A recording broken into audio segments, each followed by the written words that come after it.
93.1. Taxi FM, premier sur l'actualité.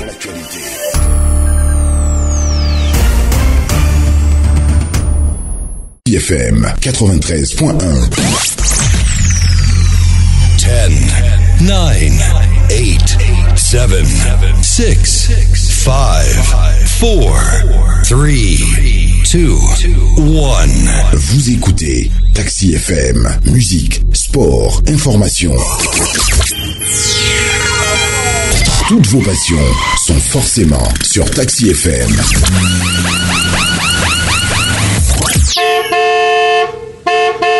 Taxi Presse.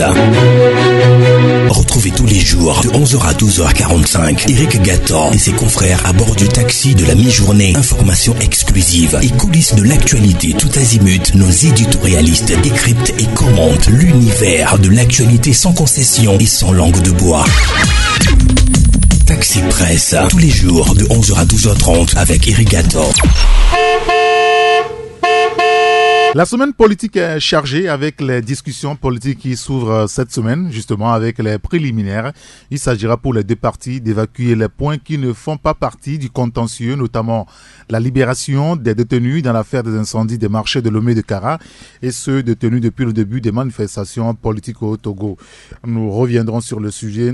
Et la question de la transition politique évoque aussi une partie de l'opposition. Il s'agira de négocier la sortie de Fort Singbe assure-t-elle. On ouvrira le débat sur le sujet, nous, aux autres en studio, et aussi sur la participation ou non de l'armée aux discussions. C'est un impératif pour un règlement de la crise. C'est notre interrogation. Madame, Monsieur, bonjour. Ravi de vous retrouver. Et l'homme Mathis Ogbe, Gérard Ouissan, Michel Tadia, Jacques Diakouti pour le débat de ce lundi. Sur Taxi FM, l'info roule.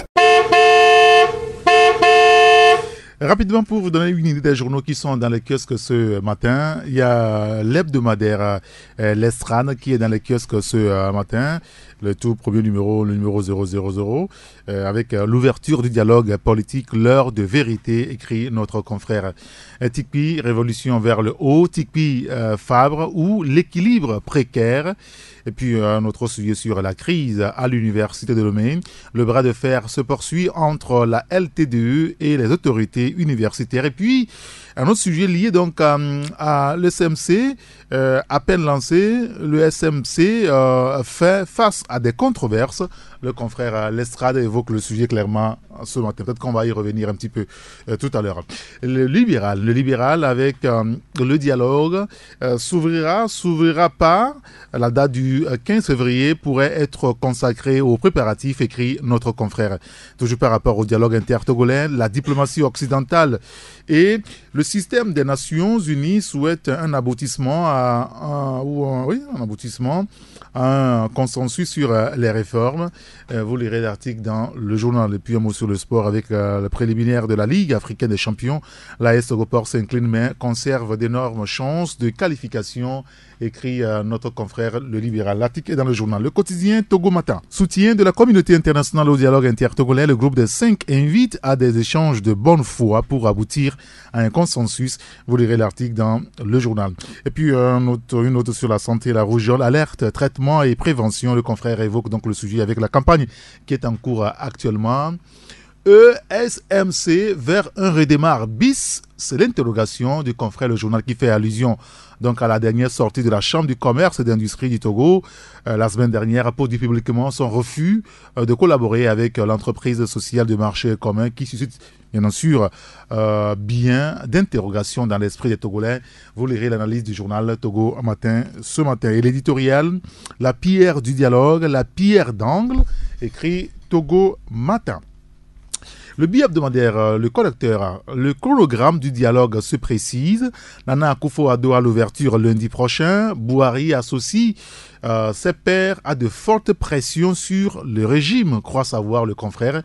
avec cette interrogation. Quelle place pour fort au dialogue? Interrogation à découvrir dans le journal. Promotion rampante au crime économique et course acharnée pour leur prescription. 25 milliards pour l'e-gouvernement inexistant. 15,5 milliards pour PDRI, mot de Djarkbanga invisible, écrit le journal Le Collecteur ce matin. Le confrère qui parle également des FDR. Le parti de Medo Diapévon qui met donc les quartiers de Lomé debout. La NCA qui appelle à la mobilisation pour accueillir Nana Akufo-Addo. Tous ces sujets à découvrir dans le journal Le Collecteur. Le quotidien forum de la semaine. Avec Aguillaume Messon-Kodjo, la présence de l'armée togolaise sera cruciale selon Aguillaume Kodjo. Vous lirez l'article dans le journal.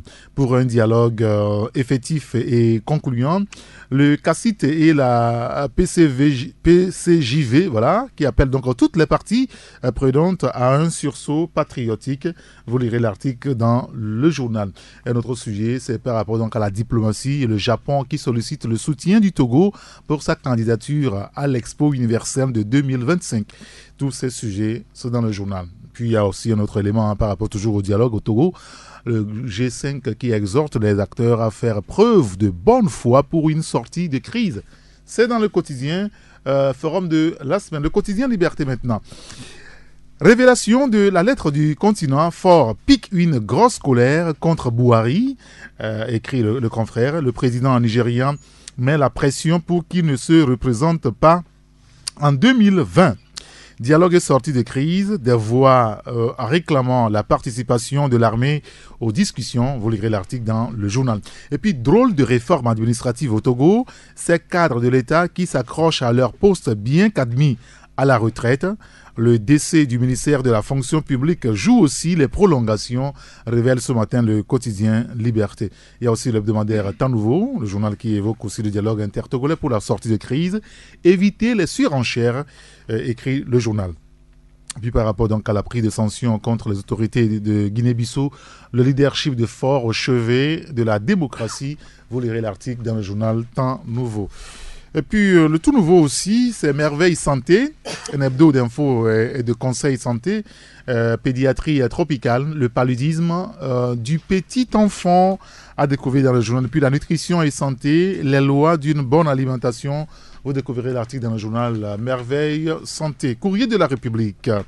Spécial dialogue, Mouamadou Bouhari, l'invité surprise, non aux têtes à l'envers. Le compte à rebours a enclenché Nana Akufo-Addo à la manette. Impérative fixation des règles de jeu. Invite donc le journal. Dialogue et la question de l'armée. Les forces armées togolaises au dialogue, se demande le confrère qui dit halte au grave précédent à instaurer cela. Bon, enfin, vous lirez tout ça dans le journal. Courrier de la République et le dernier journal avec nous, c'est Nouvelle Opinion. Bizarre approche d'une transition pacifique au Togo quand des personnalités qui ne cernent pas nos réalités s'invitent dans le débat. Vous lirez l'article dans le journal Nouvelle Opinion. Il y a un autre sujet également par rapport donc à la crise au Togo. 15 février 2018, espoir du peuple togolais met de côté les illusions au profit du réalisme. Vous lirez l'article dans le journal Nouvelle Opinion. Alors, dans la kiosque ce lundi, outre Nouvelle Opinion, vous avez Merveille Santé. Il y a Courrier de la République également qui est dans les kiosques. Le quotidien Liberté, le quotidien Forum de la semaine. Temps Nouveau est aussi dans les kiosques. Le bi-hebdomadaire Le Collecteur, le bi-hebdomadaire Le Libéral. Vous avez le quotidien Togo Matin, je le disais. Et puis l'hebdomadaire L'Estrade qui est aussi dans les kiosques ce matin. Sans oublier le journal Vox Populi aussi dans les kiosques. Retour en studio avec mes confrères. Bonjour Jacques Diakouti. Bonjour Eric, bonjour aux auditeurs de Taxi FM. Merci de nous avoir rejoints. Bonjour Elo Mathis Oblé. Bonjour Eric et bonjour Taxi FM. Bonjour Michel. Bonjour Eric. Ça peut aller. D'accord. Bonjour également à tous les passagers de taxi. Merci d'être à bord de notre sympathique taxi. Bonjour Gérard Ruissan. Bonjour, ne me demandez pas si ça va. Parce que je vois que vous allez bien. Le contraire, je sors de bouclage tout fatigué. C'est pas grave. On a travaillé jusqu'à 1h du matin. Vous avez de la chance. De travailler comme ça. Oui, bien sûr. Merci beaucoup. Alors on va commencer. Je propose de démarrer avec ce sujet évoqué par les confrères C'est vrai que depuis vendredi, il semble avoir un certain embargo sur le sujet, dans une certaine mesure. Mais ce matin, beaucoup de confrères en parlent et on est obligé de revenir là-dessus. C'est par rapport donc à l'entreprise sociale de marché commun. Il y a le confrère Lestrade qui en a parlé ce matin, s'interrogeant un petit peu également sur le sujet, à peine démarré, que le SMC fait face à des controverses, écrit le confrère Lestrade ce matin. Il y a le quotidien Togo matin qui évoque le sujet aussi. Est-ce que nous ne sommes pas en train d'aller vers un redémarre bis? Alors, vendredi, jeudi, beaucoup plus. Jeudi, CCIT qui a fait une conférence de presse pour un petit peu se désolidariser un petit peu de le CMC, beaucoup plus avec son patron, Germain Meba, qui en réalité pilote un projet assez intéressant de ce côté-là. Alors on s'est demandé, qu'est-ce qui se passe? Y a-t-il un problème réel? Eh bien, à la conférence de presse, il s'est exprimé. Nous avons été autorisés à diffuser cette interview. Je voudrais que nous proposons Germain Meba. Après, on sera en studio pour le débat. Des conditions avaient été posées par la CCIT avant toute prise de décision quant à sa participation en tant que membre de la FOADIP. Il s'agissait notamment d'un descriptif complet du fonctionnement de la plateforme et exposant un schéma concret. 2. Des différents agréments nécessaires à l'exercice de telle activité. 3. Des résultats de l'enquête conduite sur l'ancienne structure dénommée Redémarre. En l'absence d'éléments concrets et satisfaisants pouvant nous permettre d'avoir une bonne compréhension du contenu de la plateforme, il ne nous est pas possible de répondre favorablement à la demande de partenariat qui nous a été adressée par les promoteurs de l'entreprise sociale de marché commun, ESMC. Nos préoccupations n'ayant pas été levées, nous considérons comme caduque toute action, suggestion et proposition que notre institution aurait eu engagée dans le cadre de la concrétisation du partenariat sollicité par ESMC. C'est le président du CCIT, Germain Meba, à la conférence de presse de jeudi dernier. Est-ce qu'il y a un problème avec l'entreprise sociale de marché commun c'est ça, non? ESMC. Voilà, c'est ça. Est-ce qu'il y a un problème avec ESMC, Jacques Dakouti? Moi, je crois qu'on avait évoqué le problème ici. Oui, sommairement. Donc, je vous disais entre-temps que c'est comme si il y a quelques soupçons par rapport à la société. Et voilà que la semaine qui a suivi, M. Meba est sorti par rapport à cette situation. Mais il faut reconnaître que la sortie de M. Meba est un peu ambiguë. Parce que vous savez, les préparatifs jusqu'à l'exécution du projet, jusqu'à la présentation du projet même. Il était au cœur, selon toutes les informations. Germain Meba est au cœur de cette affaire. Il était dedans. Je crois que. Mais qu'est-ce qui se passe-t-il alors? Il ne faut pas parler seulement pas des pieds et des mains. Il avait même sa tête au fond même de la marmite. Donc, je crois qu'aujourd'hui, il ne peut pas se désolidariser par rapport à la situation. Si entre-temps, il y a une pression politique, là, on peut dire que bon, peut-être il y a une pression politique quelque part, mais dire qu'il n'est pas au courant et qu'ils avaient posé des préalables avant de pouvoir s'y engager. Et comme on n'a pas satisfait au préalable, je crois que même avant qu'on ne puisse lancer le projet, il fallait d'abord que les préalables soient d'abord acceptés. Oui, bien sûr. Voilà, donc je ne vois pas pourquoi on laisse le projet, on sort maintenant pour dire non, parce que les préalables ne sont pas respectés par rapport au cahier de charges qu'ils ont soumis à la société, donc ils se retirent. Je crois qu'il y a quand même un problème et je crois qu'il est important que dans la vie, les gens soient sincères par rapport à ce qu'ils font. Si on vous appelle Kodjo dans la journée, il faut que vous assumez. Si la nuit on vous appelle Kodjo, il faut également répondre. Il ne faut pas dire que c'est Pacha qu'on est en train d'appeler. Ça n'a pas du tout de sens. Je crois qu'au début, dans ce studio, je l'avais dit, bon, certainement qu'à la lutte où vont les choses, j'ai peur que demain, on puisse encore bloquer notre ami et finalement nous sommes en train d'aller vers cette situation. Oui, mais c'est vrai qu'avec la sortie de CCIT, on a envie de dire, est-ce qu'il y a un problème encore avec ce que le confrère Togo Matin appelle à redémarre bis aujourd'hui?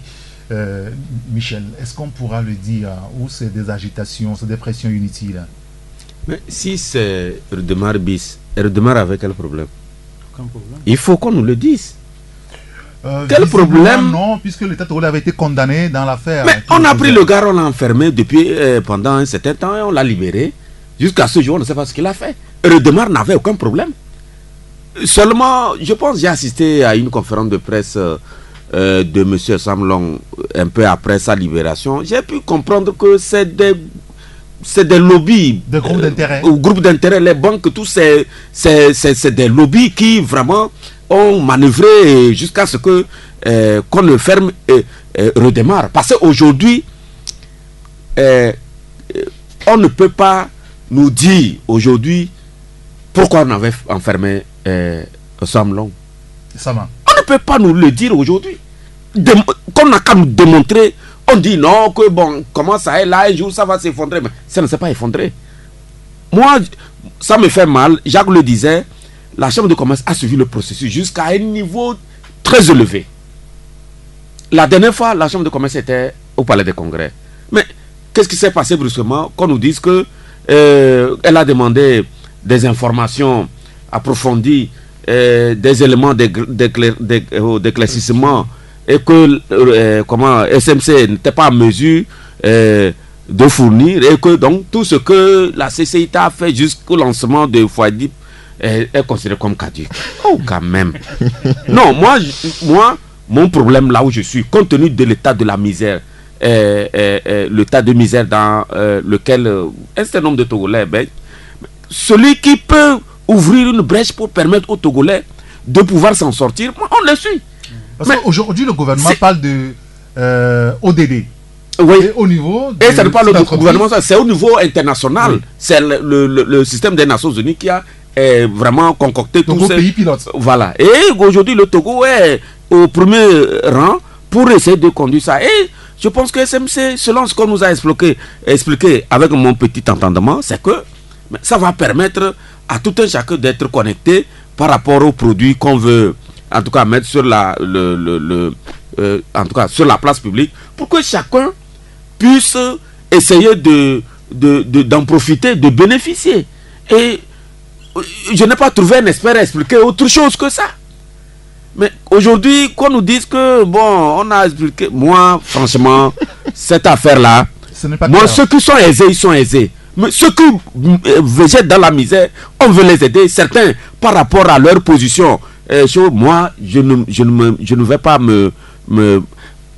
moi, je veux des experts qui nous expliquent ce que Sam Long et son équipe dit. Si, ils n'ont qu'à nous démontrer. Ce n'est pas la peine de s'enfermer dans des... Bon, on veut des explications par rapport à quoi? Le gars a longuement expliqué. Il est allé mon punir, expliquer. Et puis, dites-moi, le gars a eu des documents officiels jusqu'à ce niveau. Il y a des partenaires incroyables. Incroyables. Mais quand nous disons aujourd'hui, la Chambre de commerce ne sert pas à rien. Quand la Chambre de commerce dit aux populations de rester vigilant, mais qu'on nous dise qu'est-ce que derrière cette vigilance-là, c'est quoi? On veut quoi? Si ils ont découvert quelque chose qui pouvait amener peut-être SMC vers le gouffre et donc les populations vers le gouffre, qu'on nous le dise. Pourquoi? Sinon, jusque-là, moi, tout ce qu'on dit là, ça me fout au pôle. Hein. Bien. Et le Matisse, quel est votre commentaire sur ce sujet? Est-ce que nous sommes en train là d'aller vers un redémarre bis comme le confrère Togo Matin l'a écrit ce matin? Bon, vous savez, cette affaire, c'est une affaire à prendre au sérieux. Et je pense... C'est une affaire politique finalement. Oui. Parce que si la société et son patron disent, quelque part oui, mais les explications données par le président de la CCIT la dernière fois, excusez-moi, c'est ridicule. C'est ridicule. Je le dis, je l'assume, c'est simplement ridicule. On ne peut pas à ce niveau, ça veut dire que le président de la CCIT est trop léger. On ne peut pas à ce niveau de responsabilité où on détient la vitrine du secteur privé se laisser aller à ce jeu. Mais on n'a pas consulté M. Memba avant de donner son nom la dernière fois à la fois. Il dit qu'il n'a pas été consulté. Il n'a pas été consulté, on donne son nom. Mais quelles sont les actions réservées à quelqu'un qui n'a pas été consulté, dont on donne son nom publiquement comme étant président d'une association qui pilote un processus censé regrouper 500 000 Togolais? Mais quand même, il y a quelque chose qui ne va pas. Mais comment le président de la CCT, c'est pas le président de l'association des, je ne sais quoi, du développement durable. Mais on dit président de la CCIT. On fait une conférence publique, on fait un congrès national où on rassemble 3000 délégués. on dit Fédération des organisations associatives pour le développement durable qui intègre le peuple. Et on donne votre nom, on dit que vous êtes président de cette association, de cette structure. Et après vous dites que non, qu'on ne vous a pas consulté. Mais écoutez, mais quand même, vous êtes le président de nécessité, on ne va pas prendre votre nom, mettre votre nom, dire après que mais vous êtes président. Mais selon plusieurs documents que nous sommes en train de consulter, Germain Meba, comme Jacques l'a dit, est au fond, il était impliqué. Oui, c'est ça que je suis en train de dire. Je dis les explications qu'il a données la dernière fois, c'est ridicule. S'il n'a pas autre chose à dire, qu'il se taise. Ça veut dire qu'à la limite, c'est une provocation. Mais comment vous avez accepté faire partie d'une aventure et derrière vous vous rétractez en disant que non, j'ai demandé, si on ne m'a pas donné, il dit qu'il a demandé d'abord tous les agréments dont dispose le SMC. Oui. On ne lui a pas fourni ces agréments. Il a demandé l'enquête. Le rapport de l'enquête par rapport à Redema, il n'a pas eu. Et il a demandé aussi le système de fonctionnement de l'ESMC. Il ne sait pas ce que c'est que le SMC, il a accepté. Mais le président de la société ne sait pas que le SMC, ça fait ci, ça fait ça. Maintenant, il a accepté être président de la FOADIP. En attendant, c'est ça? Oui, mais quand même, il y a un problème. Il y a un problème, c'est-à-dire qu'on ne peut pas continuer à bluffer les gens. Si M. Meba considère aujourd'hui que derrière, c'est-à-dire son élection, et puis son élection peut être remise en jeu par rapport à ça, hein, c'est-à-dire le président de la société, c'est pas un poste, comme je l'ai dit, c'est pas un président de l'association de développement durable. Donc si demain il y a une élection consulaire et que on se dit que vous avez impliqué la Chambre du commerce et de l'industrie dans cette affaire de SMC, si ça tourne au vinaigre, si ça tourne au vinaigre, on peut lui dire, mais vous n'êtes plus le président. Alors que tous les avantages dont il dispose au niveau de la CCIT et tout ce qu'il fait, c'est lui seul qui sait. Et donc, moi, personnellement, ça pose un problème. On ne va pas continuer à bluffer les gens. Les gens ont accepté faire partie de l'aventure. Et si aujourd'hui ils se rétractent, mais voilà, on constate. Ça peut être un coup de poing aussi qui est jeté là au dos des populations massivement inscrites donc, dans cette aventure. Oui, bien évidemment, mais M. Meba n'a pas donné toutes les raisons. M. Meba n'a pas donné toutes les... Il a dit qu'il appelle la population... Quand on évoque le sujet, va faire tiquer la population. Oui, bien évidemment. Nous nous mettons encore de nouveau... Bien évidemment, mais M. Meba a dit la dernière fois qu'il appelle la population à la vigilance, etc. Et donc, qu'il ne s'associe pas, il se désolidarise de cette aventure de la FOADIP et de l'ESMC. Mais oui, il se désolidarise, il appelle la population à la vigilance. Mais pourquoi Pourquoi il n'a qu'à donner les raisons? Mais pourquoi? Mais moi, par exemple, si je suis membre de l'SMC, quelqu'un me dit, je t'appelle à la vigilance parce que ce truc n'est pas clair. Mais pourquoi? Maintenant, qu'il me donne les raisons. Il est quand même président de la Chambre de commerce et d'industrie du Togo. À moins qu'il n'ait pas les moyens de pouvoir faire son enquête, il se tait. Mais il n'a pas à dire aujourd'hui que non, je n'ai pas ci, je n'ai pas ça. Comme l'a dit Jacques tout à l'heure, il est mouillé jusqu'aux os dans cette affaire. Et c'est pas aujourd'hui qu'il va démontrer le contraire. Gérard Ouessant, ou bien c'est des pressions politiques, ou SMC n'a pas l'onction du gouvernement? Non, moi je ne sais pas. C'est une affaire très compliquée. Je pense que si M. Meba dit il faut faire attention à ce système. En fait, il s'agit d'un modèle, un modèle économique qui n'est pas très bien connu pour le moment. Il faut faire attention. Moi, je le comprends pour la simple raison que tout ce qui a été pyramidal, tout ce qui est investissement qui fonctionne de façon pyramidale, ça a échoué déjà dans plusieurs pays. On a assisté déjà au scandale de Madoff aux États-Unis. Bien sûr. Donc, quelque chose qui a déjà échoué à plusieurs reprises ailleurs. Alors pourquoi faire confiance totalement à ça et dire, écoutez, jetez-vous là-dedans? C'est là que je le comprends un tout petit peu. Là où je ne le comprends pas, c'est le fait de se laisser embarquer dans cette galère-là qu'il savait déjà être dangereux. Bon, je ne sais pas. Et l'homme l'a dit, je crois que sa sortie, ça pose plus de questions que ça ne donne de réponses. Et donc, disons que on va attendre de voir. Ce qui est sûr, la Chambre du commerce vient de porter un coup dur à l'ESMC, c'est ça? C'est ça. Vient de porter un coup dur parce que dès que vous avez un commerce et on vous dit, écoutez, ou bien vous vendez par exemple un produit alimentaire et on vous dit, attention, ça là, c'est pas sûr que c'est bon. Déjà, on chasse vos clients. Ce qui fait que le premier coup dur porté à cette organisation-là a été porté non par sa nature même, mais par la Chambre du commerce et de l'industrie. Et ça peut s'apparenter même à de la contre-publicité qu'on est en train de leur faire. Bon, moi je ne sais pas trop quoi dire, mais attendons de voir Attendons de voir. Mais de la même façon, je dis aussi, il ne faut pas laisser la chance à des modèles économiques qui n'ont pas fait leur problème, qui peuvent être dangereux, prospérer. Parce que là, c'est toute l'économie. On dit, mais il n'y a pas d'éléments pour dégonfler ça. Tout à l'heure, Michel évoquait le cas de Redémarre. Ouais. Redémarre, jusqu'aujourd'hui, personne n'a vu que Redémarre allait s'écrouler. Oui, mais c'est-à-dire que quand vous savez que quelque chose peut s'écrouler... Est-ce que c'est beaucoup plus des lobbying qui agissent dans cette affaire? Eric, c'est possible. Eric, tu vois. Mais, attendez. C'est possible, mais pas le principe de précaution nous dicte aussi de stopper quelque chose dont on n'est pas sûr.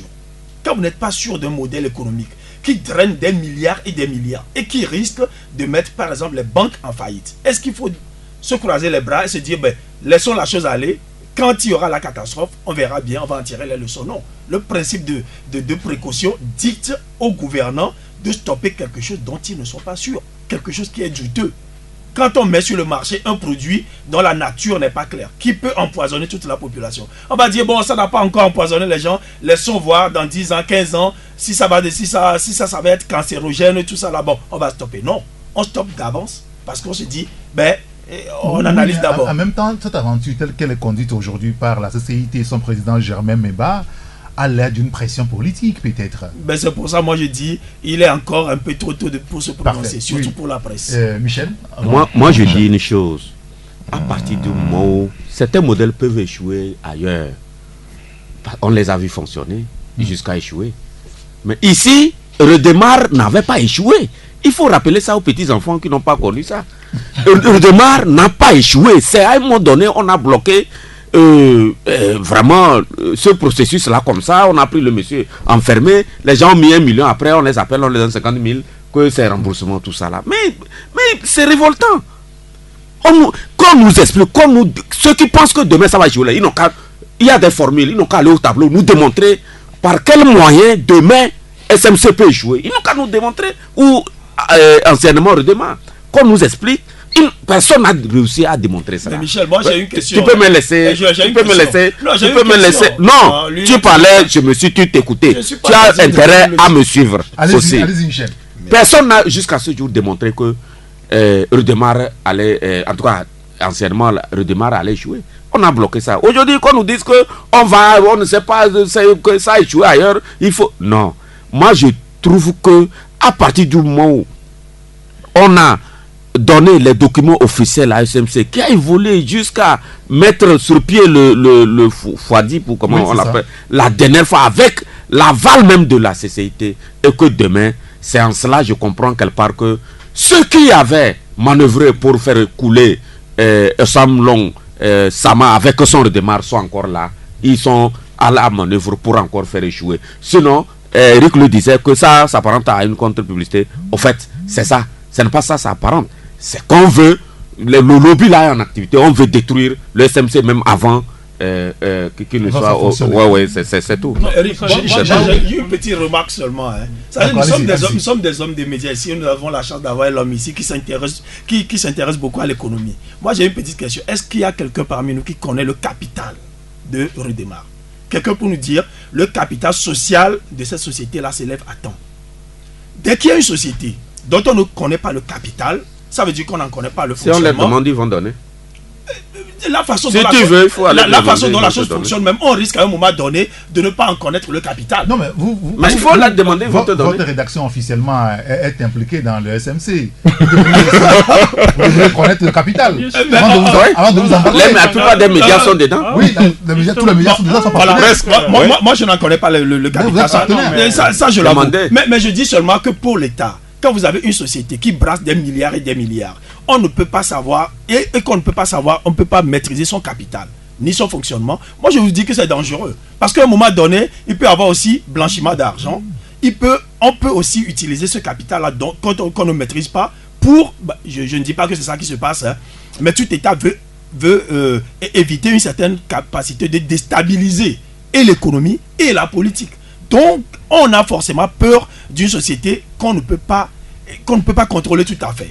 Mais je ne dis pas que c'est le cas de Redémarre. Mais je dis seulement que l'État peut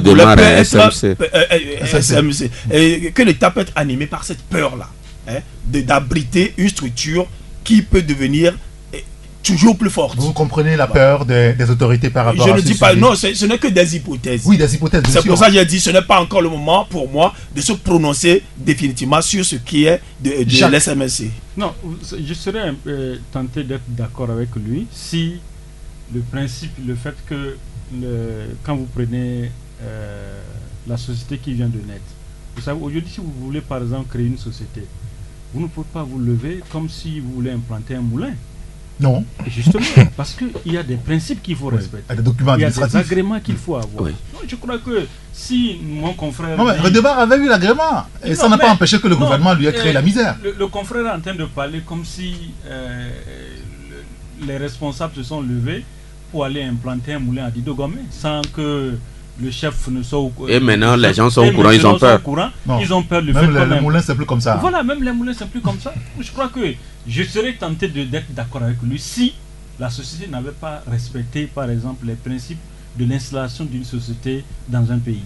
Et l'autre aspect, c'est que si au début on n'avait pas associé, par exemple, la Chambre du commerce, et qu'aujourd'hui M. Meba sorte pour faire une conférence de presse et dénoncer ce qui se passe, je serais d'accord avec lui. Je crois qu'au point de départ, c'est-à-dire au point zéro, jusqu'à l'aboutissement, jusqu'à ce qu'ils ne fassent leur congrès au palais des congrès, je crois que les responsables étaient au courant. Donc je crois que c'est dans le processus certainement qu'il y a eu un problème quelque part. Vous comprenez? Il y a eu un problème peut-être dans le... C'est que c'est un malentendu.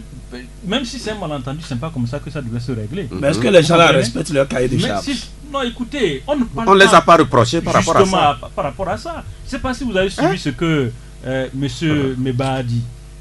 C'est ça. Donc moi j'ai dit pour le moment, vous savez, Bien. on ne peut pas accuser la société, mais ce que j'ai dit, vous savez, et c'est ça effectivement la tristesse dans notre pays. D'où moi où quelqu'un veut avancer dans une aventure, on ne veut pas l'encourager. On veut toujours détruire ce que l'autre est en train de faire pour aider les autres. Prenez même un peu les épargnes, c'est-à-dire Les microfinances. Les microfinances. Les microfinances ont des problèmes. Discutez un peu avec les responsables du FISEC. Et discuter un peu. Oui, c'est vrai qu'on a appris il y a justement, plusieurs années comme que... Les gens ne veulent pas qu'ils évoluent. Oui, Aujourd'hui, les banques les talonnent. des banques Des maintenant. banques, mais on ne veut pas. Vous comprenez? Donc, c'est pas une... On a appris pour Fisek qui veut devenir banque, mais c'était compliqué. Mais quand vous prenez... Moi, j'ai c'est grand compliqué. Quand vous prenez Même AD. La COPEC AD, ils Oui, ont des COPEC problèmes. AD, oui, On ne bien veut sûr. pas les laisser évoluer. Je vous dis que quand vous prenez par exemple la COPEC AD, ils voulaient implanter leur chaîne jusqu'à Dapaon. Mais ils ont eu des problèmes avant de pouvoir le faire. Mais On ne qu'est-ce voulait que ça pas du gêne? tout. Mais justement, c'est Non, ça il y a le des problème. lobbies Et ça quelque gêne part. qui? Ça Si fait- du moins on veut aider les populations, vous savez que toi aussi tu déposes 50 000, on peut te faire un prêt de 100 000 pour démarrer ton commerce. Et on ne veut pas que ces sociétés s'implantent. En fait, il y a un problème. Moi, comme je l'ai dit tout à l'heure, je serais d'accord avec mon confrère si au départ, la Chambre du commerce n'était pas associée dans le processus. Oh, oui. Et qu'aujourd'hui, maintenant, Elle est mouillée jusqu'au Mais cou. c'est Maintenant, ça, c'est en fait. maintenant qu'elle vient. Alors peut-être qu'on va poser la question autrement. Alors, est-ce que ça ne nous amène pas à nous interroger finalement sur la réelle volonté des autorités d'éradiquer la pauvreté? Est-ce qu'il n'y a pas un discours et puis il y a un contre-discours finalement? Il y a une chose qu'on dit et dans les démarches on observe autre chose. Bon, l'État ne va pas éradiquer la pauvreté en s'appuyant sur le privé. Hein. L'État, Oui, mais les privés veulent apporter leur contribution pour atténuer la pauvreté. Oui, bien évidemment. Oui, bien évidemment, ça je suis d'accord. Les systèmes pyramidaux, comme Gérard l'a décrit tout à l'heure, les systèmes pyramidaux où, je sais pas, c'est du network marketing, Oui, c'est ça? oui, Un c'est peu ça. comme ça, du réseautage, du marketing de réseautage. Et en fait, c'est vrai, d'habitude, dans certains pays, on a eu avec le scandale ICC Service au Bénin, et qui continue à ce jour. On a connu l'affaire Redemar ici. Dans certains services, ça pose un certain nombre de problèmes dans certains pays, ICC Service. Mais Redemar ici, on n'a jamais démontré pourquoi le truc n'a pas marché. C'est-à-dire, et puis, il n'y a pas de rapport pour dire exactement que, bon, ça, nous interdisons ça parce que ça a coincé à ce niveau. Et jusqu'alors, Top Potentiel, qui étant dans le même circuit, on a arrêté le patron de Top Potentiel parce que il y avait une branche marketing de réseau dans le truc. Et jusqu'alors, l'État ne nous a pas exactement dit, et il n'y a pas un rapport officiel pour nous dire exactement ce qu'on reprochait au monsieur qui était le patron qui est le patron de Top Potentiel, jusqu'à ce qu'on l'enferme. Parce que l'économique, par exemple, quand vous tournez les sous que les gens injectent dans les structures comme ça, etc., mais vous allez vous rendre compte que c'est des femmes des boss, c'est-à-dire des femmes des ministres, des femmes des colonels, des femmes des commandants qui sont dedans parce qu'il y a une facilité. Et après, quand ça coince un peu, on se dit que non, ça là, c'est pas bon, il faut enfermer le gars et c'est un escroc. Mais renseignez-vous, c'est comme ça que ça se passe. Ah bon? C'est comme ça que ça se passe. On sait comment ça s'est passé dans l'affaire Top Potentiel, où on sait les femmes de quel ministre sont dedans et qui ont donné les ordres pour qu'on puisse arrêter le gars. Donc, quand vous faites comme ça, quand il y a une facilité, l'affaire USMC, il y a déjà de grandes personnes dedans. Il y a des membres du bureau des sages du parti au pouvoir qui sont déjà membres du directoire. Oui, non, il faut dire les choses. Non, attendez. Non, il faut dire les choses. Est-ce que c'est interdit? Ce n'est pas interdit. Non, mais personne n'a dit aujourd'hui que c'est interdit. Parce que quand ça va commencer à péter, il ne faut pas qu'on nous dise demain que cette affaire-là, non, que ce n'est pas clean, qu'il faut arrêter ça parce que c'est en sachant donc pertinemment. En même temps que les sages aussi sont dedans. Je ne dis pas que les sages sont dedans. Je dis qu'il y a des membres du parti qui sont dedans. Un peu comme il y a d'autres membres aussi d'autres partis politiques. C'est pour dire en fait que, comme Michel l'a dit tout à l'heure, avec l'affaire Redema, on ne nous a pas dit que ça ne marchait pas. On a arrêté simplement le gars, on l'a coffré. Il a fait des années, il est ressorti. Il a créé nos structures SMC, il veut éradiquer la pauvreté, il veut éradiquer la faim. Pour le moment, on l'observe. Sur la base du système, on analyse, on dit, bon, ça c'est bon. Si on veut éradiquer la pauvreté, la faim, on veut donner 1000 francs par jour à des gens parce que les Nations Unies disent que si vous avez au moins 1000 francs par jour pour manger, vous n'êtes pas pauvre en fait. Vous sortez un peu de la pauvreté. Donc ça fait 30 000 francs par mois. Donc déjà, jusque-là, il n'y a pas de problème. Les gens continuent de faire des actions, etc. L'explication du système, c'est vrai que ça peut poser un certain nombre de problèmes. Mais quand des gens qui sont censés, ou bien qui nous gouvernent, sont en même temps membres de cette affaire privée, il ne faut pas que demain, on nous dise, nous les pauvres, les gens qui plaçons les 2200 francs là, par action dedans, il ne faut pas qu'on nous dise, dans ces 2200, il ne faut pas qu'on nous dise après que cette affaire-là, ce n'est pas viable. Parce qu'il faut l'enfermer parce que j'aime mon mari qui est ministre, j'aime mon mari qui est commandant. Donc, bon, tu sais, chérie, il faut que cette affaire-là, que ça, comme ça, je ne vois plus bien la finalité. La dernière fois, j'ai fait un placement de 2200 x 17 et je dois prendre 700 000 à la fin du mois. Je ne l'ai pas pris, donc je pense que le gars, c'est un escroc, il faut l'arrêter. C'est comme ça que ça démarre. Et là, on ne dit rien à la presse, on ne dit rien à l'opinion publique. On va arrêter le gars, on va enfermer les choses. Ce n'est pas bien. Merci beaucoup. Ce sujet, on pourra le relancer dans les jours à venir. En tout cas, moi, je suis sûr d'une chose. Il y a ceux qui sont garants de la stabilité de notre société. Et ça n'a rien à voir avec les commandants et ceux qui ont de l'argent. Hein. On peut avoir des ministres dans cette organisation. Bien évidemment. Si ça met l'économie du pays en danger. Quand on se rend compte que, mais tiens, ça draine beaucoup de capitaux. Vous savez, les finances, une finance totalement déréglementée, ce n'est jamais bien. Chacun fait ce qu'il veut, vous pouvez investir comme vous voulez, mais à un moment donné, ça peut aussi s'effondrer. Donc il faut forcément réglementer les finances aussi. Bien. Qu'on explique. D'accord, si vous me dites qu'on n'a pas bien expliqué, oui, d'accord. Mais on n'explique pas, mais ça s'apparente à... Mais il y a une constante, c'est que les finances doivent être réglementées et l'État juge maintenant qu'il faut réglementer le SMC. Bon non, jusqu'ici, jusque-là, on n'a rien dit. L'État n'a rien dit. Ça a commencé par la Chambre du commerce. On a dit comment redémarrer a terminé. Nous savons tous vers quoi on va. La Chambre du commerce n'a pas dit de réglementer. Elle a dit elle se retire. Moi, je suppose sans donner plus de détails. Moi, je fais un parallèle entre Redémarre et SMC. Et je sais que ça va aboutir à la même chose. Avant la pause, je voudrais quand même vous interroger par rapport à cette histoire. On en avait parlé entre-temps. Michel, vous en avez parlé en lançant le dossier de ce fameux Attara. Farba. Oui, ils sont nombreux comme ça. Là. Oui, parce que je reviens sur le dossier parce que le confrère Liberté en a parlé encore ce matin, évoquant donc la drôle de réforme administrative au Togo, ces cadres de l'État qui s'accrochent à leur poste bien qu'admis à la retraite. Est-ce que ça aussi, ce n'est pas un problème pour notre société finalement? En fait, ça ne devait pas être un problème. Puisque nous avons un ministre de la fonction publique, nous avons un premier ministre et puis nous avons un chef de l'État. Oui. À un moment donné, je pense que c'est le ministre de la fonction publique qui avait entre-temps, vous vous rappelez, fait circuler une autre... En 2016. Oui, pour dire parce qu'on savait qu'en 2017, il y en a plein qui devaient aller à la retraite. Voilà. Mais Mais je ne sais pas, quand quelqu'un part à la retraite, il y a un processus. Mais qu'on les dégage, qu'on le coupe tout ce qu'il faut, et puis c'est fini, il va... Je ne sais pas comment ça se passe, hein. Mais aujourd'hui, on se rend compte que, bon, il y a des gens plus puissants que l'État, parce que c'est comme ça, je comprends. Parce que sinon, l'État, c'est l'État qui est plus puissant que quiconque, hein.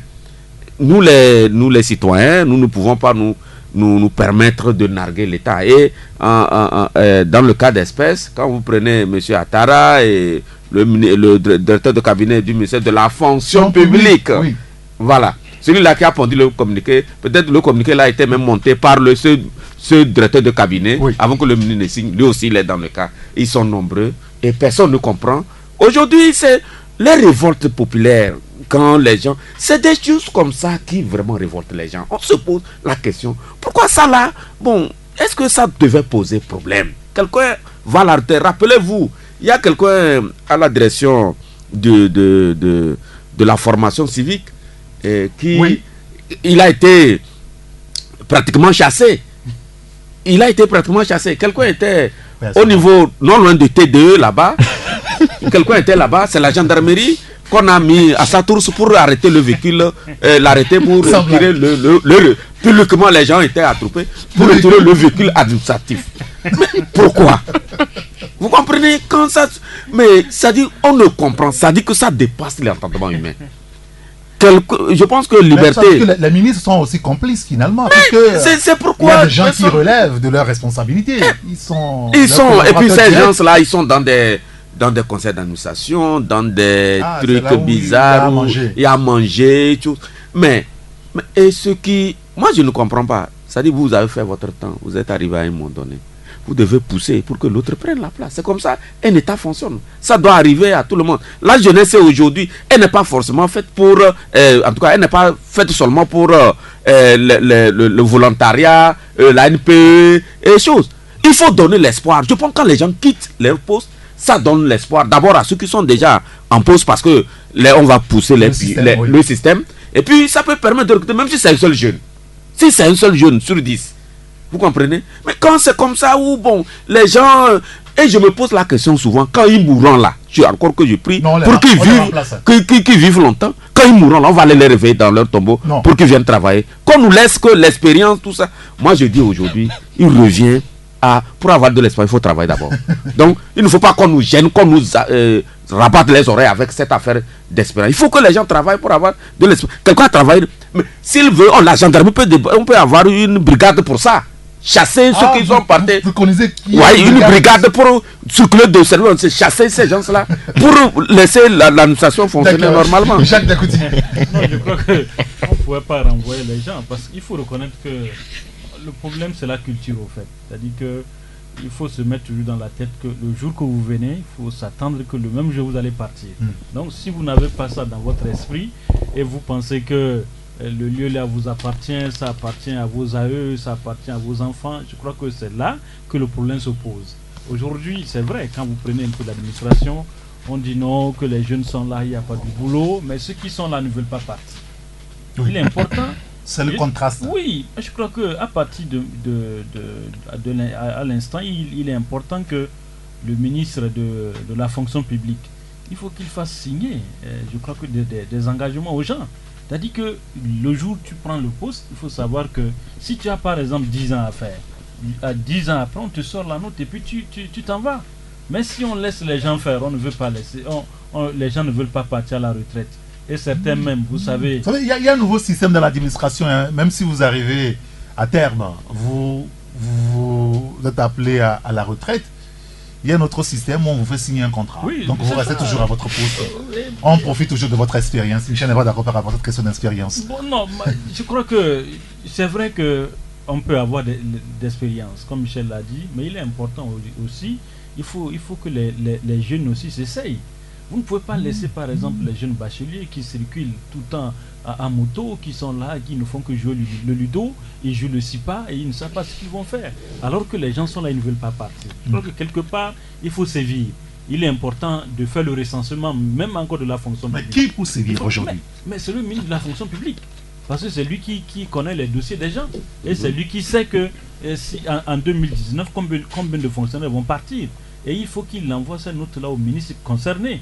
C'est-à-dire que chaque département devait savoir. Quand vous prenez par exemple l'armée, ceux qui ont la chance d'aller souvent à l'état-major, dès que vous arrivez, vous voyez ceux qui vont partir à la retraite. C'est affiché. Si, Eric, toi tu vas partir en 2019, en 2019 tu pars.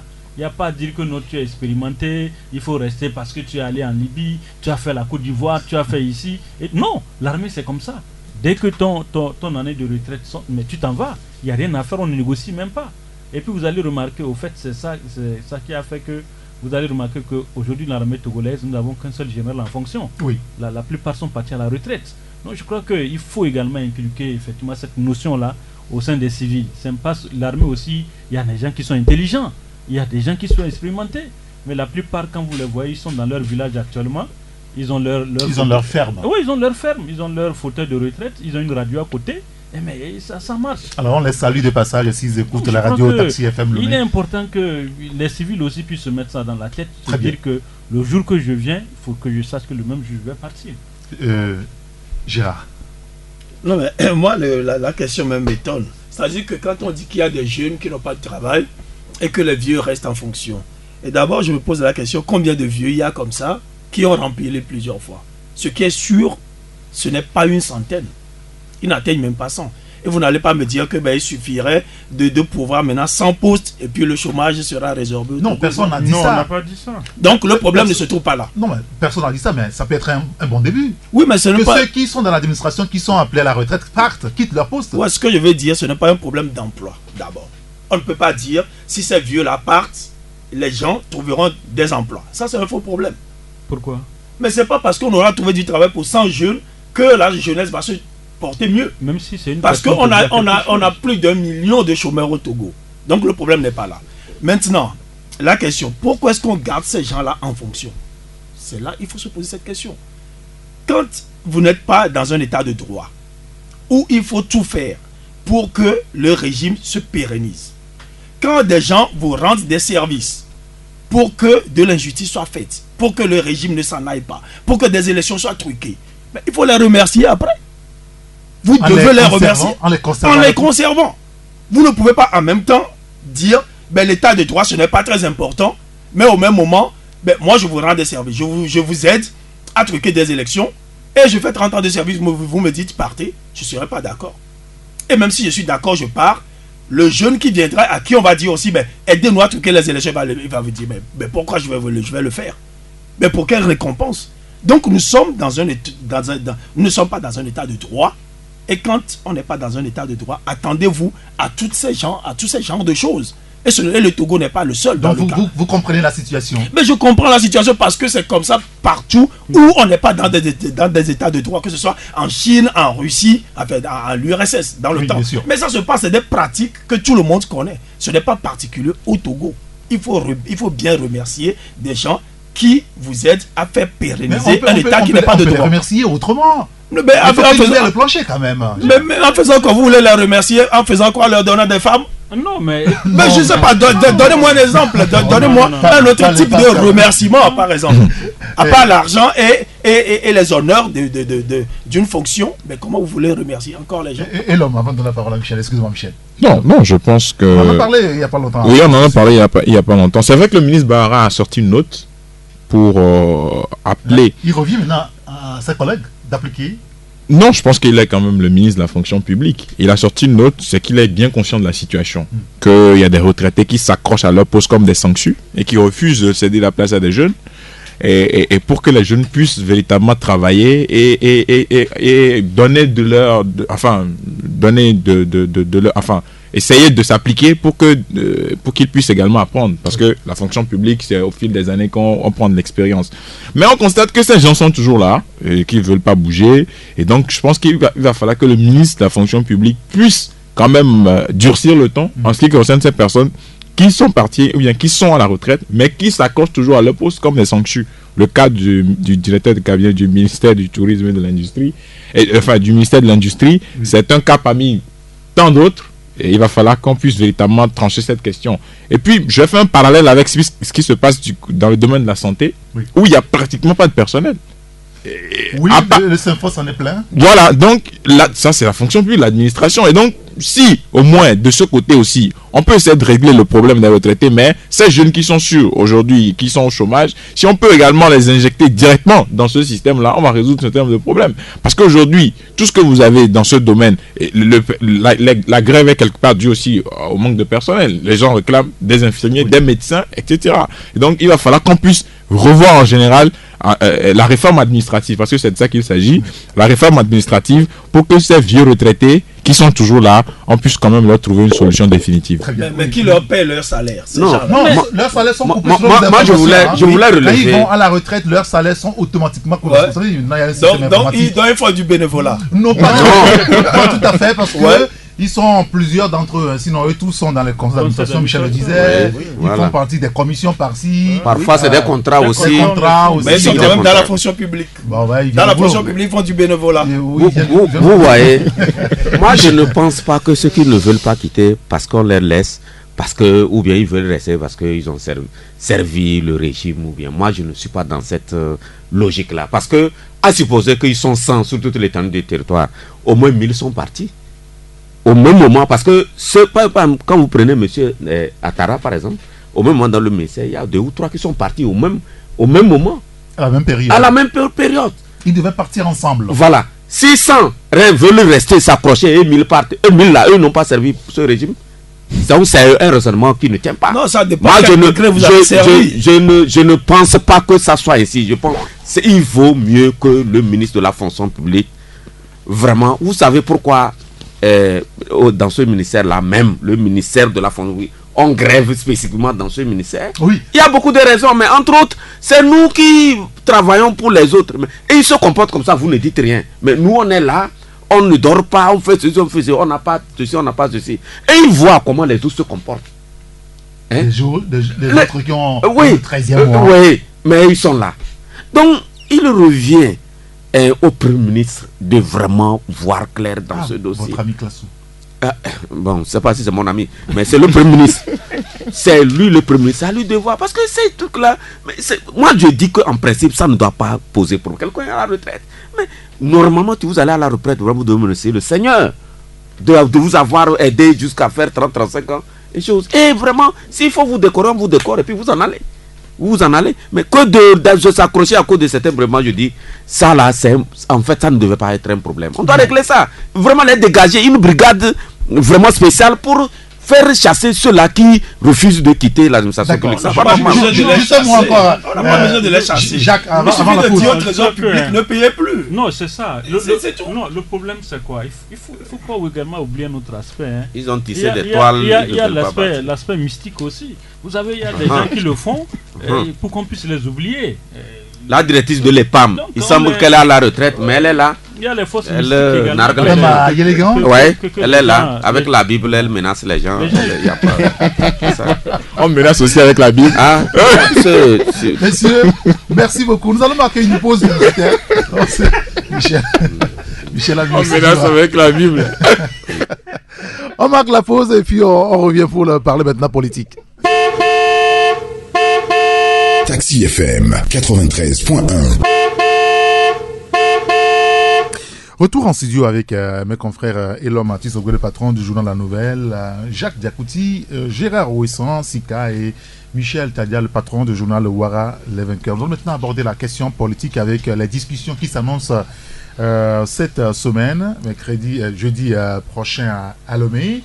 Le 15 devra servir selon toute vraisemblance aux préparatifs des discussions préliminaires. On discutera ce qui est sûr de la libération des détenus dans l'affaire des incendies des marchés de Lomé et de Kara. On parlera également de la libération de ceux qui sont détenus depuis le début des manifestations politiques à Lomé. Alors la question principale aujourd'hui, telle qu'elle est évoquée, c'est par rapport aux forces armées togolaises. Depuis quelques jours, des voix s'élèvent pour qu'on invite les forces armées togolaises aux discussions. Et d'ailleurs, le président d'Obu, Messan Agbeyome Kodjo aussi en a parlé. Qu'est-ce que vous en pensez, l'homme? L'armée. Bon, c'est vrai que depuis 90, au lendemain de la conférence nationale souveraine, on a toujours pensé que l'armée doit pouvoir s'associer pour pouvoir trouver une solution pérenne à la crise politique au Togo. Et certains observateurs ont toujours pensé que l'armée, c'est véritablement l'armée qui dirige le pays, le Togo, et que le pouvoir n'est juste en fait civil, que c'est l'armée qui devrait véritablement lâcher du lest pour permettre une certaine démocratisation de la lutte. Mais on a constaté, par certains faits politiques, etc., que c'est véritablement, oui, en 2005 par exemple, on a vu le rôle de l'armée. C'est pour ça que, bon, pour certains politiques, l'armée doit pouvoir s'asseoir autour de la table pour discuter. Mais véritablement, qu'est-ce qu'il faut faire? Qui aujourd'hui doit venir parler au nom de l'armée? Et si on veut inviter l'armée à la table de discussion, qui représente l'armée? Parce que l'armée est censée être apolitique et républicaine. Enfin, l'armée, dans la Constitution, l'armée est républicaine. Maintenant, si on doit associer l'armée... Je me rappelle, au cours d'une audience au niveau de la CVJR, à peine on a parlé de l'armée qu'elle s'est quand même transportée sur les lieux pour faire sa déposition. Oui, je me rappelle, c'était je pense, le chargé de communication, le temps qu'on a Djibril, qui avait fait la déposition au nom de l'armée. Je me rappelle très bien. Ok. Ah d'accord, très bien. Ok. Le colonel Lemou, parce qu'en temps aussi, je crois avoir vu le temps qu'on a Djibril aussi. Et peut-être qu'il était assisté parce que j'ai aussi vu le temps qu'on a Djibril. Mais maintenant, s'il faut inviter l'armée autour de la table de discussion, comment ça, sous quel angle on va pouvoir le prendre? Parce que parler des affaires de l'armée, c'est autre chose, mais parler de l'armée qui parle politique, c'est autre chose aussi. C'est là où... Est-ce que l'armée ne parle pas suffisamment politique quand on a des ministres au gouvernement, des soldats au gouvernement? oui, bien évidemment. C'est vrai que à chaque gouvernement, on constate qu'il y a un colonel. Même, vous voyez des postes où vous avez des contre-amirals, vous avez des gens qui sont commandants, etc. Et même dans le foot, vous avez des gens qui sont là. Tout ça, c'est politique, c'est des nominations politiques. C'est vrai que l'armée aujourd'hui a un visage politique. Ce qui fait que dans le débat politique au Togo, on ne peut pas faire un débat politique objectif en ne parlant pas de l'armée. Ça, c'est exclu. On ne peut pas faire aujourd'hui un débat politique objectif en ne parlant pas de l'armée. Mais moi, personnellement, ce qui m'importe par rapport à ce dialogue, c'est que les uns et les autres puissent s'entendre sur l'essentiel. D'abord, l'accord politique global, on n'a pas connu d'issue favorable en ce qui concerne la mise en œuvre de cet accord. Les recommandations de la CVJR. Aujourd'hui, personne n'en parle. Mais moi, je suis sidéré quand on a un si beau document. Vous avez un rapport final qui fait des centaines de pages. Moi, j'ai l'intégralité du rapport. C'est lourd. Vous ne pouvez pas le lire en si peu de temps. Mais tout ce que la CVJR a dit par rapport aux réformes constitutionnelles et institutionnelles, personne ne l'applique. Et l'opposition même ne demande pas la mise en œuvre de ce rapport. Est-ce que c'est à l'opposition de demander d'abord qu'on mette en application ce document? Non, véritablement, avant qu'on ne le fasse. Véritablement, c'est le président de la République qui doit prendre sur lui la responsabilité de pouvoir mettre en œuvre le rapport final. D'autant plus que la CVJ a été instituée par le gouvernement. Maintenant, l'opposition, parce que dans les revendications de l'opposition, on a constaté qu'il y a un certain nombre de revendications. Mais quand vous prenez le rapport de la CVJ, il y a tout. Il y a toutes les solutions. On vous dit revenez intégralement à l'article 52 de la Constitution de 92. On vous dit que la chefferie traditionnelle ne doit plus être politisée. Et il y a beaucoup de recommandations dans le rapport de la CVJR qui font qu'aujourd'hui, il peut y avoir un dégel de la situation politique. Mais bon, on ne le prend pas trop au sérieux. Et les gens avancent véritablement. Et le rapport de la commission de réflexion dirigée par Awanana, le rapport de la commission de réforme, on n'en sait rien. On ne sait pas si c'est appliqué. On ne sait pas comment ça va se passer. Donc tout ça aujourd'hui, et puis on lance un autre débat sur une autre plateforme revendicative, carrément. Vous voyez? Et donc moi, ça pose un problème sur la finalité des commissions, la finalité des institutions que nous créons et les rapports que ces institutions déposent. Parce que si on doit faire des commissions budgétivores pour à la fin des résultats qui ne sont pas respectés, ça pose un problème. On va revenir sur ces questions également, sur la réussite des discussions qui s'annoncent houleuses pour certains, la concession qu'il faudra faire, l'impératif pour le règlement de la crise politique au Togo. Michel, l'armée, qui a un visage politique, il faut l'inviter. Oui, c'est possible. Il faut la consulter. Même si il faut la consulter. Il faut la consulter. Il faut la consulter parce que nous avons une histoire. Hein, il faut comprendre que depuis 67, avec l'irruption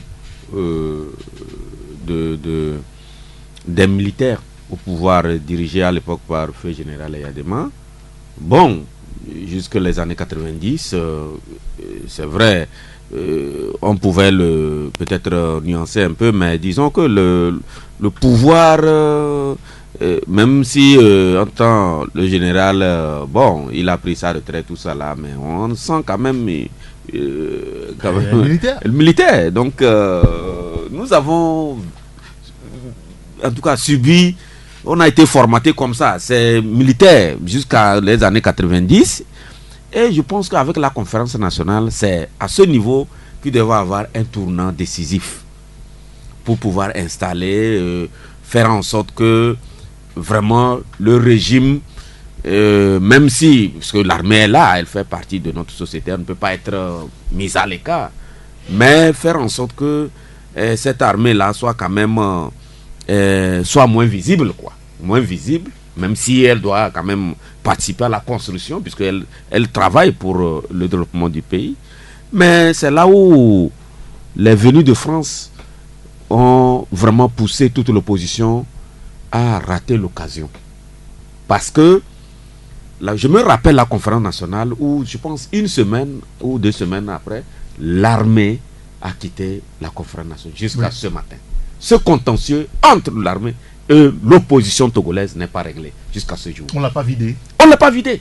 Ça, quelles que soient les considérations politiques, il faut vous rappeler de ça. Et c'est pourquoi, si vous avez bonne mémoire, la conférence nationale, avant même la fin de la conférence, où on devait élire M. Maître Kofigo Premier ministre, il y a quelqu'un qui est sorti à la télévision nationale avec de grosses lunettes. Il a interrompu la retransmission. Oui. Vous vous rappelez? Bien sûr. Bien sûr. Voilà. Et donc, vous vous rappelez, en 98, quand Awanana était porté disparu, c'est un autre qui est sorti aussi pour proclamer les élections, les résultats des élections. Oui. Mais en 2005, et l'homme le disait, en 2005, vous avez vu comment ça s'est passé, tout ça là. Avec les urnes, tout ça, voilà. Emporté et tout. Donc l'armée, aujourd'hui, on ne peut rien dans ce pays en minimisant l'armée, en marginalisant l'armée. Elle doit, même si on ne peut pas l'inviter sur la table de négociation, on doit la consulter. À mon avis, on doit consulter parce que comment on a traité l'armée dans les années 90 à la conférence, on a traité l'armée. Je pense que c'était une occasion pour faire comprendre comme au Bénin où Kerkou est venu, bon, mon général, vous avez fait ceci, dit bon, ok, je reconnais, mais qu'est-ce qu'on peut faire pour que...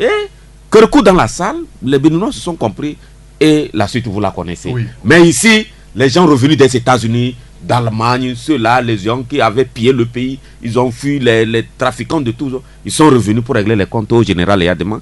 Et vous avez vu, nous payons ça. Gérard, l'armée est censée être républicaine. Quand on l'invite autour de la table de discussion, est-ce que fondamentalement ça ne pose pas un problème? En même temps, certains disent que Faure Gnassingbé, c'est la face civile de l'armée au pouvoir. Et donc, logiquement, il faut l'inviter, cette armée. Enfin, moi, c'est le vocable armée même qui me gêne un peu. Et quand on dit l'armée, je crois qu'avant tout, c'est une institution. Bien sûr. Et il ne faut pas confondre l'armée et les militaires. Ce n'est pas la même chose. Ce n'est pas parce que... non, les militaires, on sait, c'est une partie de l'armée. Non, pas forcément. C'est-à-dire que ce n'est pas parce qu'un général est venu arrêter la proclamation des résultats que automatiquement l'armée est d'accord à ce qu'on arrête la proclamation des résultats. Vous allez voir dans la même armée... C'est la hiérarchie de l'armée qui décide. Non, vous allez voir dans la même armée des militaires, s'ils avaient la possibilité, ils iraient arrêter ce général-là et faire continuer le processus. On l'a vu dans d'autres pays. Vous faites un coup d'état militaire, il y a un autre contre-coup d'état militaire. On a vu plusieurs fois, même au Togo, on a parlé tout de suite de Kofigo.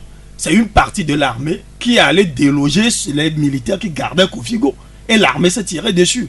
Donc dire que l'armée a fait ceci, l'armée, non. Il faut rappeler que l'armée, c'est une institution qui est formée d'individus. Et il faut plus prendre en compte ces individus-là qui décident pour toute l'institution. Ce n'est pas parce que une bourgeoisie militaire a décidé que l'armée va quitter la salle des discussions que l'armée est d'accord qu'on quitte la salle des discussions. Moi, je ne suis pas d'accord pour cet amalgame-là qui veut dire bourgeoisie militaire dit en même temps l'armée. C'est pas vrai. Au Togo, il y a une réalité. Alors, qu'est-ce qu'on fait? Il y a une réalité. Moi, je crois qu'il y a la réalité il y a cette réalité qu'il y a une bourgeoisie militaire qui profite du système. c'est justement cette bourgeoisie-là, ces individus qu'il faut inviter. Ah. Voilà. Il faut voir, c'est des gens qui ont, vous les voyez, c'est des grands officiers qui ont ceci. Ça a un visage. Ça a un visage, justement. L'armée togolaise a un visage. Ce n'est pas, une sorte de serpent de mer, quelque chose de pas concret du tout. Non. Il y a des individus qu'on peut citer même, qu'on peut dire voilà, c'est ça la bourgeoisie militaire. Mais écoutez, venez, vous avez des avantages. Mais qu'est-ce qu'on fait de vos avantages? On veut changer ce pays. Qu'est-ce que vous en pensez? C'est un peu comme les syndicats. Quand on parle de syndicats, on dit syndicats des enseignants du Togo. Mais c'est des gens qui incarnent ces syndicats-là. Si vous voulez discuter avec les syndicats, il faut appeler ces gens-là et parler avec eux. Donc l'armée, moi je me dis, ne dites pas s'il faut appeler l'armée ou non, mais dites plutôt, est-ce que ceux qui constituent la bourgeoisie militaire, est-ce qu'il faut les appeler? Et qui est-ce qu'on doit appeler? Et quelle garantie il faut leur donner? Il s'agit de donner des garanties finalement. C'est pas ce qu'en pense Jacques Dakouti. Moi je crois que... plutôt que de parler de l'armée, il faut évoquer cette bourgeoisie dans l'armée. Non, pas une bourgeoisie. Et puis il faut reconnaître... La hiérarchie militaire peut-être. Je ne sais pas si vous connaissez un peu la composition de l'armée togolaise. Il y a ceux qui ont les traits déchirés et ceux qui ont dans des Mercedes. C'est une réalité. Non. Il y en a qui passent leur temps sous le tchouk avec les trucs, les traits déchirés et ceux qui font des. Tu as une vieille conception de l'armée. Ah, alors là. Bon, d'accord. C'est Jacques qui a la parole maintenant. Ce que je voulais dire. Vous prenez l'armée, vous prenez le chef de l'État. C'est lui le chef suprême. C'est lui le chef suprême. Des armées. Ou de l'armée. C'est lui le ministre de la Défense. De la Défense. C'est lui également le chef de l'État. Vous comprenez? Donc vous voulez inviter par exemple l'armée à cette discussion. On envoie par exemple un colonel, je ne sais pas, ou bien le porte-parole de l'armée dans cette discussion. Tout ce que vous aurez à dire, la personne n'ouvrira pas la bouche pour vous donner une réponse. Il prend note et vous dit je me réfère à l'hiérarchie avant de revenir. Et quand il retourne vers l'hiérarchie, il faut vous attendre à ce que le ministre de la Défense, on lui fasse le rapport, on fasse le rapport au chef suprême de l'armée, on fasse le rapport au chef d'État général de l'armée, et tout ça, vous croyez que c'est une institution lourde, c'est un peu difficile et compliqué. Ça serait difficile. Pour vous, l'armée vient ou pas? Mais l'armée, moi je ne vois pas pourquoi. L'armée va aller chercher quoi là-bas? Si vous voulez que l'armée puisse donner son mot. Mais Michel a dit que l'armée, depuis le début, est au centre de la vie politique au Togo. Je serais d'avis si par exemple Michel avançait l'idée du fait que toutes les consultations. Voilà. Il a précisé, il a parlé d'une consultation. Si on va les consulter, envoyez-leur l'écrit. Qu'est-ce que vous voulez par rapport à cette situation? Ils ne vous répondent pas à l'écrit. Mais si vous voulez que l'armée puisse participer à cette discussion, je vous dis, vous allez parler, ils vous diront que nous avons pris note. Ils prennent note, ils vont se référer toujours à leur hiérarchie. Et c'est une machine lourde. Et puis vous savez, l'armée, c'est pas nous les civils où on peut aller dans une discussion. Quand on nous pose une question, on parle, on donne une réponse, on va. Et c'est pas comme ça. Et ils doivent toujours se référer à leur hiérarchie. Le chef suprême d'abord. Et c'est lui qui doit déterminer l'ordre à suivre avant qu'il ne puisse agir. Prenez l'exemple de tout ce qui s'est passé à Sokoré. Et même tout ce que nous avons vécu dans ce pays. Est-ce que vous avez vu l'armée sortir pondre un communiqué? Il a fallu que le chef suprême donne d'abord l'ordre afin que le responsable de la police nationale aille parler. Donc voilà, l'armée ne parle pas comme ça. Donc je crois que évitons ces amalgames si nous voulons régler notre problème politique à ça en tant qu'entre politiques. Alors, comment on va entendre, puisqu'on n'a pas beaucoup de temps, comment est-ce qu'il faut régler le problème politique aujourd'hui, celui qu'on est en train de vivre depuis plusieurs mois? Il y a aussi une idée qui commence par circuler depuis plusieurs jours maintenant, la question de la transition politique. Il faudra négocier une porte de sortie pour Faure Gnassingbé en instaurant une transition politique. Vous voyez, et puis il faut éviter ces amalgames aussi. Ah, oui. Ça aussi un problème. Oui, c'est un problème. Vous savez, quelqu'un qui est élu pour 5 ans, nous tous nous savons aujourd'hui qu'il reste combien d'années encore? 2 ans. Il lui reste 2 ans. 2 ans, bien sûr. Oui, je crois que ce qu'il faut négocier, c'est d'essayer de voir dans quelles conditions nous pourrons aller aux élections en 2020. Au fait, c'est ça. Mais dire que nous allons nous asseoir pour négocier le départ de quelqu'un qui a encore 2 ans à faire, je crois que ça sera de l'utopie. Ça va créer encore plus de problèmes. Et je ne pense pas qu'un chef d'État, par exemple le Ghanéen, ou bien les Guinéens viennent cautionner ce débat-là. Je ne pense pas. Si aujourd'hui on me parle des conditions d'organisation des élections, on peut comprendre. Mais s'asseoir entre Togolais et dire bon, nous voulons négocier pour voir comment faire partir l'autre, mais je crois que ça peut passer. Oui, en même temps, c'est le fond du contentieux aujourd'hui. Le fond du contentieux, ce n'est pas un contentieux électoral qu'on est en train pour aller négocier. Non, justement. Non, ce n'est pas le contentieux électoral que. Ce n'est pas à cause de ce contentieux électoral que le dialogue a été convoqué. Je ne pense pas. Est-ce qu'encore, jusqu'à présent, on discute encore des problèmes électoraux, de l'élection de Faure Gnassingbé? On ne parle plus de ça. Mais c'est comment organiser maintenant, comment avoir des institutions fortes, comment avoir une CENI, comment avoir une HAC. Je crois que c'est de ça on va discuter. Bon, c'est vrai qu'officiellement, on n'a aucune idée sur l'agenda de cette discussion qui s'ouvre jeudi prochain. Si on pense que à ce dialogue, on va aller s'asseoir et dire, bon, négocions pour donner des garanties, comme ce qui se passe actuellement en Afrique du Sud, pour dire, bon, comment Zuma va partir, est-ce qu'il ne faut pas le poursuivre, il ne faut pas faire cela. Je crois que ça ne sera pas la même chose. En tout cas, Ramaphosa assure qu'il n'y aura pas de tolérance zéro pour les corrompus. Et quelle concession finalement pour que les discussions soient une discussion ou des discussions réussies? Il y a le confrère Temps Nouveau ce matin qui parlait de la surenchère. Il faut éviter de la surenchère. Or, la transition politique telle qu'on l'évoque tout à l'heure, ce courant-là est largement diffusé dans l'opinion proche de l'opposition. C'est ça de la surenchère finalement que d'évoquer. En fait, cette affaire de transition n'est pas nouveau. Enfin, n'est pas nouvelle plutôt. Qu'est-ce que je voudrais dire par là? Vous avez constaté qu'à un moment donné de la crise, il y a des gens qui ont pris leur retraite politique qui ont commencé à donner des interviews. Vous pensez à qui? Il y a des gens qui ont pris leur retraite politique, mais qui ont commencé à donner des interviews. C'est parce qu'ils espéraient être le patron de la transition. Il y a eu, rappelez-vous, il y a eu des gens qui n'ont jamais rien dit depuis 10-15 ans, mais à la faveur de la crise politique, qui ont commencé à prendre le micro pour dire je veux dire si je veux dire, je pense que.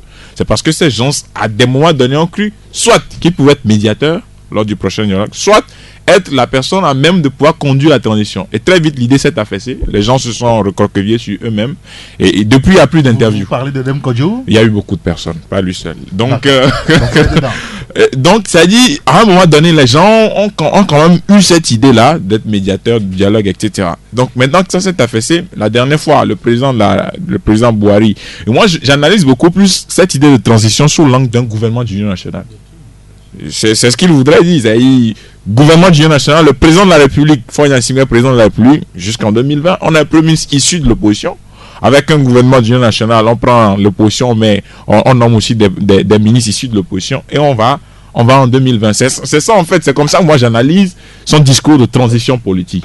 Maintenant, on apprend qu'il y a une délégation de la coalition qui sera reçue demain à Abuja, enfin, c'est l'ancien président Olusegun qui reçoit, véritablement c'est lui qui dirige le Nigeria, et en fait officieusement, oui, et donc on va attendre les nouvelles de ce côté-là beaucoup plus, mais ce qui m'intéresse aussi précisément dans ça, c'est que aujourd'hui tout le monde pense que le référendum n'est pas la solution, qu'on peut essayer de trouver quelque chose d'intermédiaire. On est en train finalement d'oublier le référendum?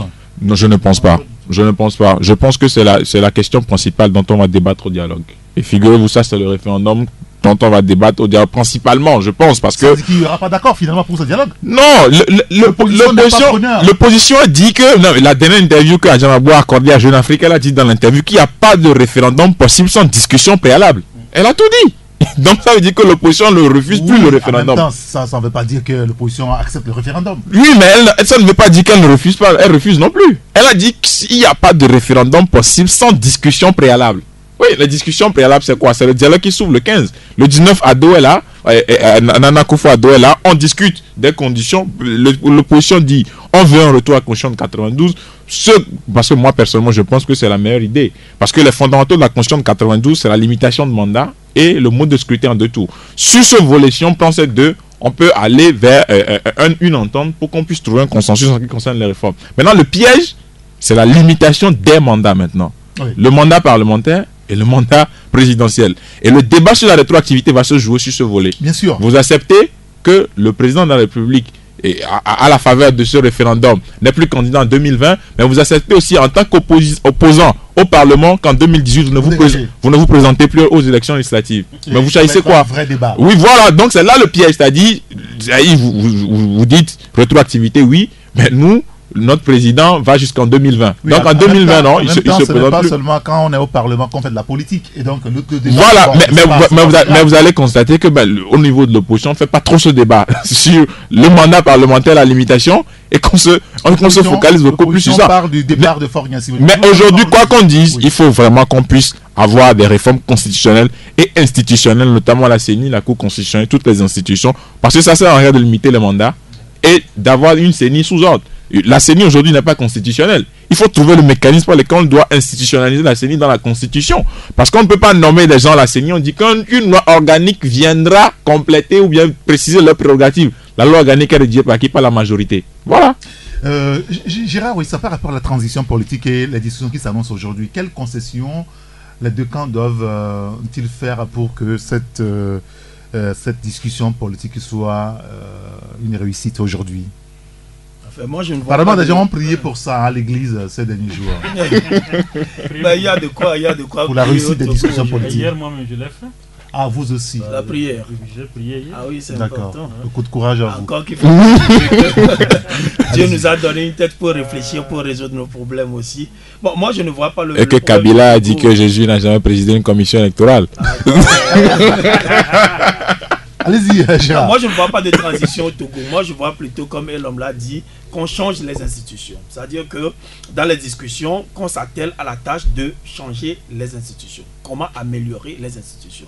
Il ne s'agit pas d'être ministre. Hein. Vous savez, vous pouvez être ministre des Mines, hein, vous téléphonez au directeur de, je ne sais pas quoi, de la SNPT, qui vous envoie au diable.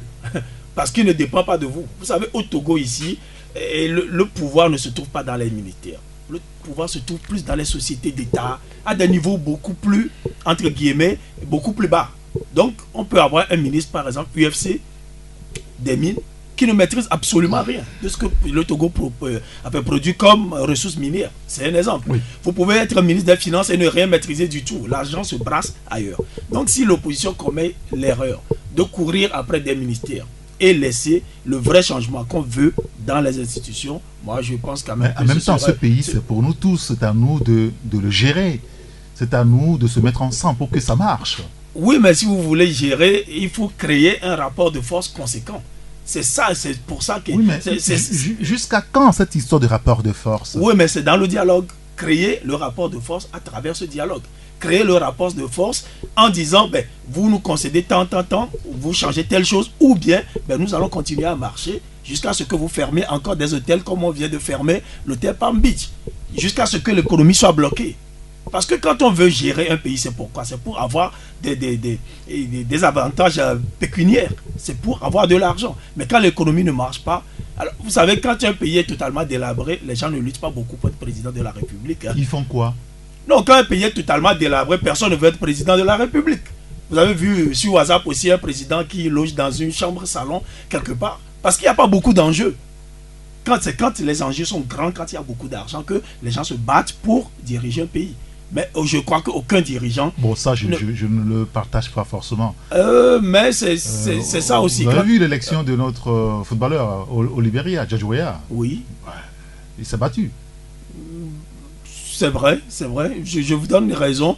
Mais seulement, comme je le dis, plus l'enjeu est grand, plus le danger de se battre aussi est grand. Regardez au Zaïre, en RDC. Oui. Ce pays n'a jamais été en paix parce que c'est un scandale minier, parce qu'il y a de l'argent qu'on peut prendre à profusion.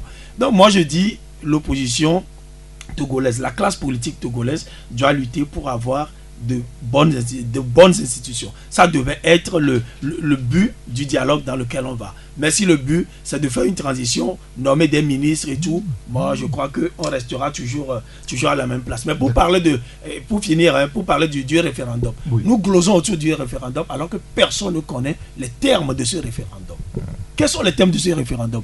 L'UNIR a dit, nous irons au référendum, mais les termes du référendum n'ont jamais été précisés. Quoi? Quelle sera la question qu'on va poser aux gens? On ne parle pas de la question qu'on va poser au référendum, mais des gens sont déjà opposés, pendant que d'autres sont pour. Le référendum, c'est sur un test, oui ou non? Voilà. On sait le test est voté Oui, à mais quel est l'Assemblée. le test et vous n'êtes pas d'accord? Quel est le test et vous êtes d'accord? Moi, je Peut-être crois qu'il que... faut attendre le dialogue pour savoir le test qui sera soumis Oui, au référendum. mais déjà, les gens ne sont pas d'accord sur le référendum et d'autres sont d'accord alors qu'on ne connaît pas les termes même de ce référendum. Comment on peut être d'accord ou en désaccord avec quelque chose qu'on ne connaît pas? C'est ça aussi la politique. Pour vous, c'est bizarre tout ça. Mais c'est très bizarre. Je ne sais pas quelle question on va me poser. Je dis, ah, je ne suis pas d'accord. Je ne sais pas quelle question on va me poser. Je dis, ah, je suis déjà d'accord. Non, le moment Une est d'accord, non, l'opposition n'est pas d'accord. Le moment venu, tu seras informé. Tu seras informé. Oui, mais d'ores et déjà, je ne suis pas d'accord. Mais... Vous voyez, il y a Vous un n'êtes pas problème. d'accord sur quoi, finalement? Voilà, c'est une question de logique. D'accord. Michel, maintenant, sur la transition politique et ce qu'il faudra faire pour que cette discussion réussisse. Hein. Il faut éviter les surenchères, finalement, de tous les côtés. Ah oui, mais quand on parle de transition politique, je suis un peu perplexe. Je ne comprends pas ce qui est caché derrière la transition politique. Négocier la sortie de Faure Gnassingbé, c'est ce que l'opposition, surtout la coalition, pense. Et ça, plusieurs des leaders avec oui, ils l'ont dit, mais la transition politique veut dire quoi? Ça dit que on va nommer un premier ministre à la place de comme Selom Klassou, les gens vont rentrer au gouvernement, l'opposition, ou bien c'est quoi? Parce que, vous savez, la transition politique, il faut, à mon avis... Surtout, on met entre parenthèses Faure Gnassingbé. Ah bon? Oui. Quand on écoute l'opposition, ça, c'est négocier une partie de sortie. Parce que j'estime actuellement que les institutions fonctionnent plus ou bien normalement. Le Premier ministre n'a pas démissionné. Oui, le Premier ministre n'a pas démissionné. Au moins 5 ou 6 ministres n'ont pas démissionné. Bon, je ne sais pas. Qu'est-ce qui se passe? On peut faire, on va créer une transition. Je ne sais pas. Si c'est bon. En tout cas, les constitutionnalistes sont là, ils vont nous expliquer après. Sinon, moi, je ne comprends pas. Ce qui est sûr, c'est qu'il faut un dialogue franc.